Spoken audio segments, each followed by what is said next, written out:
Ndugu zangu, tunaenda wapi? Haramu mbona inapendwa sana?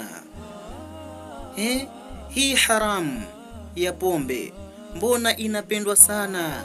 Watoto wadogo, wakubwa, wazee, mpaka waliozeeka kabisa, wakongwe kabisa, wanapenda sana kunywa haramu hii ya pombe.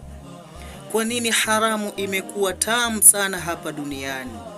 Tambua kitu cha haramu kinakuwa ni kitamu, ila mwisho wapo ni mbaya, ni majozi makubwa, ni yenye kuumiza kabisa.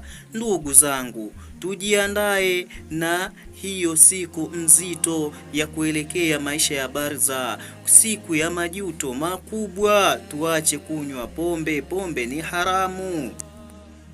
Pombe ni haramu na ndogo wake zinaa. Wanapokunywa pombe huwa na pia na zinaa iko mbele yake, watu wanaziniana.